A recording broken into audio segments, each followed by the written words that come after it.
सोमवार की सुबह शेयर बाजार में ऐसा धमाका हुआ जिसने निवेशकों के चेहरे पर खोई हुई मुस्कान लौटा दी है। सेंसेक्स और निफ्टी दोनों 1.5% से ज्यादा उछल गए। लेकिन असली सवाल यह है कि क्या ये तेजी टिकेगी या सिर्फ एक ऐलान से जुड़ा सेंटिमेंट ड्रिवन उछाल है। चलिए बाजार पर विस्तार से बात करते हैं इस वीडियो में। नमस्कार, मैं हूं चिराग ठाकुर और आप देख रहे हैं विस्तार।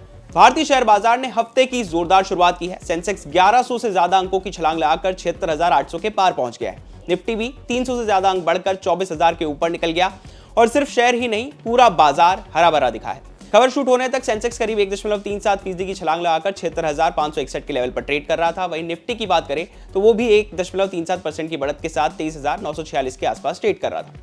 अब बात करते हैं इस रैली की सबसे बड़ी वजह की, जो कि है यूएस और ईरान के बीच पीस डील का ऐलान।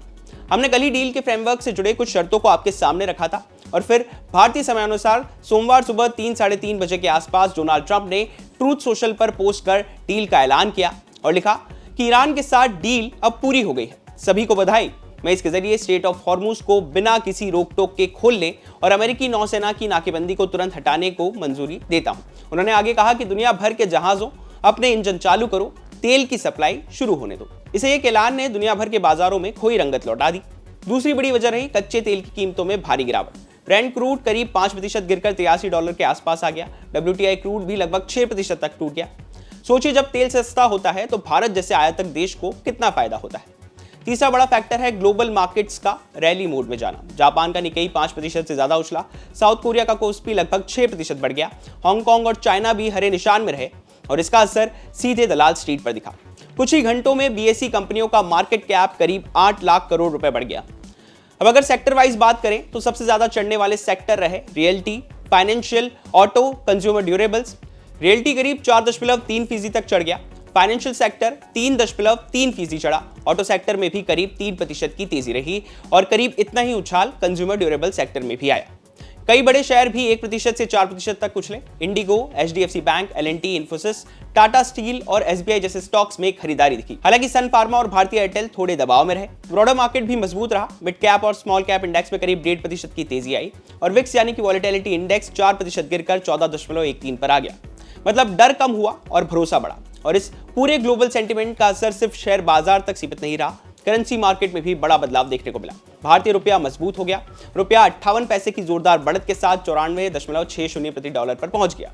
फॉरेक्स ट्रेडर्स के मुताबिक घरेलू बाजार में मजबूती और कमजोर डॉलर दोनों ने रुपए को सपोर्ट किया। अब सबसे बड़े सवाल पर आते हैं कि क्या ये तेजी आगे भी जारी रहेगी। एक तरफ ऑयल प्राइसेस गिरना भारत के लिए पॉजिटिव है, इन्फ्लेशन कम हो सकता है और GDP ग्रोथ को सपोर्ट मिल सकता है। दूसरी तरफ मिड कैप और स्मॉल कैप पहले से ही महंगे वैल्यूएशन पर है, तो यहाँ पर थोड़ी कॉशन भी जरूरी है। रुपया भी मजबूत हुआ है, जो मार्केट के लिए एक और राहत की बात है। एक्सपर्ट्स का मानना है कि अगर ये ग्लोबल शांति ट्रेंड जारी रहा तो FIIs की बिकवाली रुक सकती है और बाजार को और सपोर्ट मिल सकता है। बैंक्स और फाइनेंशियल स्टॉक्स इस रैली को लीड कर सकते हैं क्योंकि वहां शॉर्ट कवरिंग भी देखने को मिल रही है। अगर जियोजीत इन्वेस्टमेंट्स के आनंद जेम्स की माने तो हाल ही में निफ्टी अपने निचले बोलिंगर एंड के पास था, जहां से अब ये तेजी से ऊपर की ओर बढ़ रहा है। उनका अगला बड़ा टारगेट 24,029 का ऊपरी बोलिंगर एंड है।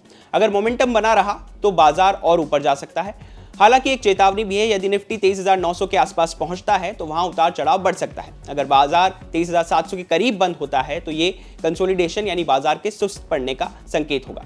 वहीं अगर निफ्टी सीधे 24,029 के पार निकल जाता है तो फिर 24,300 से 24,600 के लेवल भी देखने को मिल सकता है। लेकिन फिलहाल एक्सपर्ट्स को तुरंत किसी बड़े ब्रेकआउट की संभावना कम ही लग रही है। तो कुल मिलाकर तस्वीर साफ है। एक तरफ ग्लोबल शांति की उम्मीद और दूसरी तरफ सस्ता कच्चा तेल, दोनों मिलकर बाजार को ऊपर धकेल रहे हैं। अब देखने वाली बात रहेगी क्या ये सिर्फ एक राहत की रैली है या फिर नई तेजी की शुरुआत है, क्योंकि बाजार में खबरें बदलती हैं और रुझान भी, और निवेशक के लिए सबसे जरूरी चीज होती है समझदारी और धैर्य। फिलहाल बाजार में जोश है, लेकिन असली परीक्षा आगे आने वाली है। बिजनेस जुड़ी बाकी तमाम खबरों के लिए आप देखते रहिए विस्तार।